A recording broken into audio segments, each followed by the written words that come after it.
here for the second day of the Junior National Skills Academy here with Pookey Wigington. He was our guest speaker yesterday. What was the message you were trying to send to the kids? Oh, the message was really simple. Life is always about the little things. Competing in sports and academics requires separating yourself from everyone else, and how do you do that? And you're going to separate yourself in two ways from my perspective. One is how you compete and how you follow all the little things, and two, how you compete academically in the classroom to separate yourself from all the other students by being an A student. So that was my message yesterday. And a lot of these kids that I've talked to after they spoke with you said it was inspiring hearing someone who isn't 6'8", who is still able to be successful. How was that like for you, being someone who isn't the LeBron James stature, but still is working just as hard and being as successful? Well, I've always felt like I was at the same level as the guys who were considered to be the best.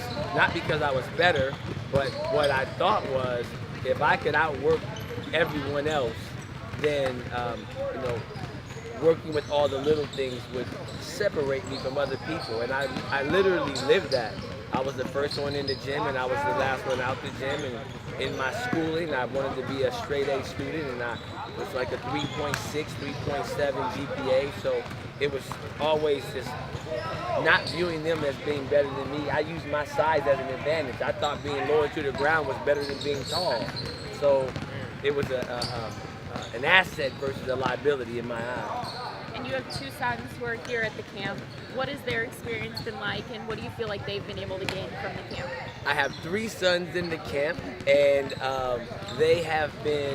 it has been awesome. I talked to my two youngest, which is the ones you're talking about, because my other one was at another camp. But they have enjoyed this camp immensely. I've watched and have been to a lot of camps. Coach Jeff DeSato and what he does in inspiring kids is a little bit different than these other camps. He focuses on detail. That was one of the things that made me feel comfortable sending my kid here. And when they came home, they were exhausted. They were held accountable for how they competed. There was no time off where they could just be lax, because that's how the game is really to be taught. And a lot of the camps, they don't focus on the level of intensity which he requires. So it's been outstanding. And Jeff was talking about it yesterday, how a lot of kids have tournaments all the time, but the difference between coming here to a camp and honing in on their skills versus tournaments where they're just playing and playing. How do you feel like coming to these camps is really going to shape their game?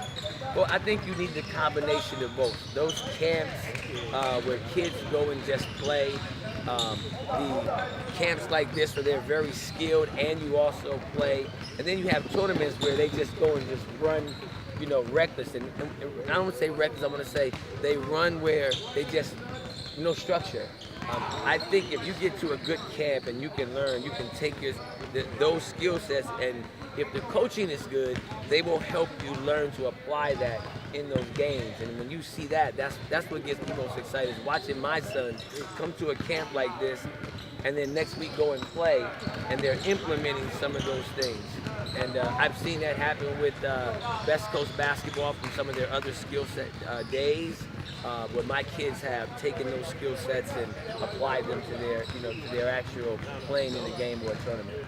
Awesome. Well, thank you. We're happy to have you here, and your sons as well. You are very welcome. Best Coast basketball, it's all about you, baby. Continue to do what you do.